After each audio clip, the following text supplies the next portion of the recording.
So in the evaporative condenser, there is a requirement of change the phase of a refrigerant from vapor to liquid.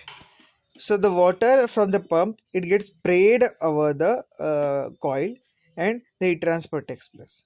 So through that process, the heat transfer between the water and the refrigerant is more, and it increases the rate of heat transfer.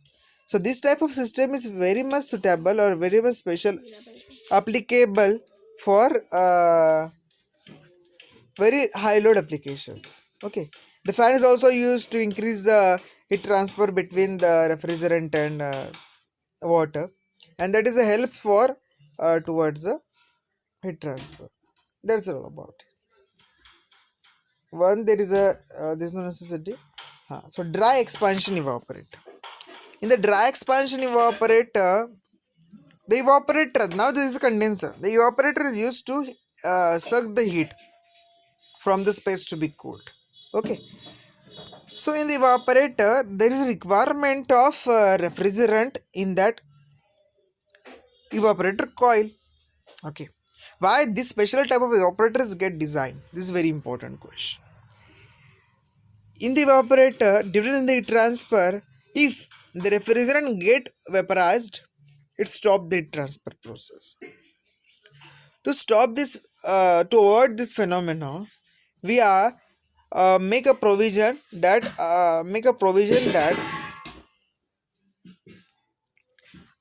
the refrigerant which is in the evaporator doesn't get vaporized, or either the refrigerant get vaporized, there is one refrigerant or liquid refrigerant come in that evaporator. Okay, so what we do in the dry expansion evaporator, there is one suction line which is at the outlet of that evaporator, and one expansion wall at the inlet of that evaporator. This expansion wall doesn't done the work of the expansion wall which is used in a VCR cycle. Okay, this expansion wall which is used to vary the quantity or amount of refrigerant which is passes in the evaporator.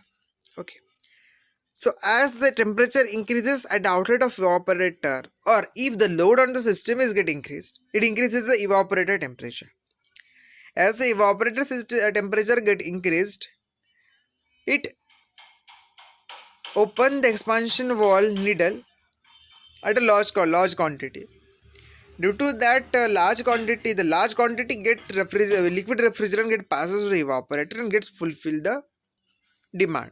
If this is not done, then there may be the chances of bursting of the evaporator coil, or maybe the chances of doesn't fulfill the load, doesn't the demand. Okay. Second one is fluided type evaporator. In the fluided type, now we see that in the evaporator there is a requirement to maintain the liquid refrigerant in the system. If we haven't maintained the liquid refrigerant, then there is a chances of there is no heat transfer between takes place, and then there is no necessity or there is no use of this system. So in the fluided type evaporator, in the first chamber, that's float chamber we call that.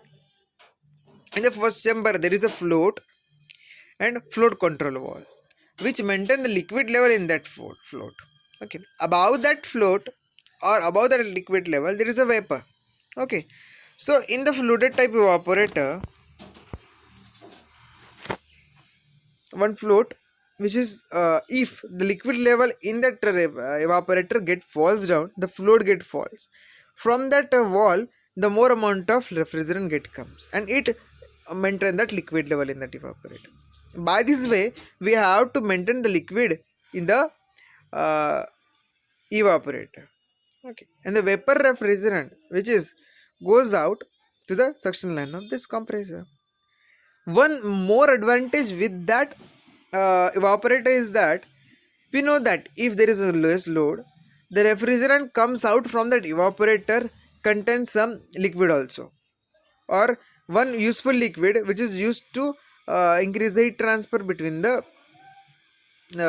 heat transfer. Okay, so the liquid refrigerant which is available at the outlet refrigerant must be get saturated at the accumulator.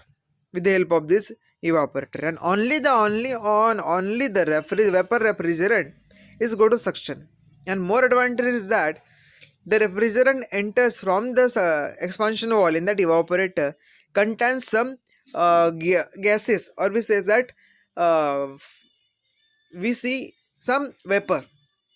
Okay, so this vapor doesn't want to go in the evaporator, so it get vapors also in the float chamber.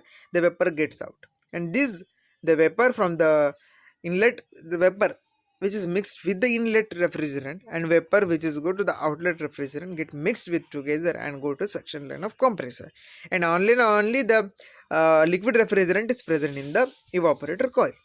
That's the biggest advantage of this fluid type evaporator. This is the necessity. Then go towards the expansion device. It is a very important topic from exam point of view. There will be the most questions. The probability of the question is very more with that topics. Okay. First one is capillary tube. The capillary tube, we know that it is a very long, very long length and very small cross section area, thin pipe or a wire, from which the refrigerant is passes, and the isenthalpic process get occur in that capillary tube, and at a constant enthalpy there is a pressure drop of refrigerant takes place, and refrigerant pressure get drop. Okay, now it is very important that automatic there is a constant pressure expansion valve. We have two types of application in our refrigeration and air conditioning areas. First application where the load is maintained constant, or there is a constant load, and another second application is that where the load is get varied, and as per the varying the load we have to maintain our system or adjust our system to fulfill that demand. So on the basis of these two criteria, we arrange the two types of expansion valve, which while the refrigerant which is goes towards the evaporator, which controls the quantity of refrigerant which is goes towards the evaporator. Okay, and according to that, the need of the system or the necessity according to the load of the system get fulfilled. First one is automatic expansion valve. Okay, in the automatic expansion valve, the as we know that the in is there on the left side from the strainer, the liquid refrigerant gate comes. Okay, as we see one adjusting screw is there. As per the load, this adjusting screw adjusts the pressure on the spring, force on that spring.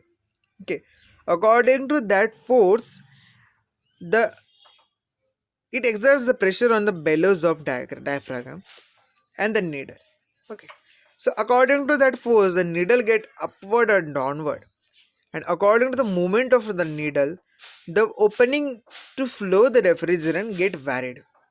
Okay, we set one, and this is a constant one. If one we adjust the adjusting screw pressure constantly, it applies the load on the spring, and constantly it maintains the position of that needle, and the opening to flow the refrigerant from inlet to the outlet get fulfilled.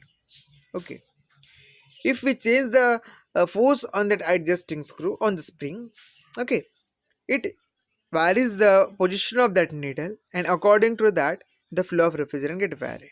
But the system is for only constant system.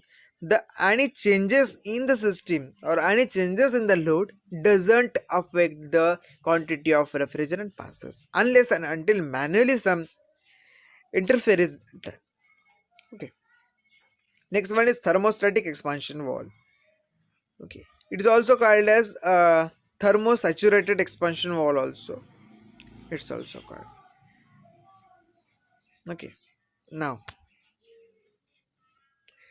in this expansion valve, as we see that the previous, that is constant pressure expansion valve, which is used only the system load is constant.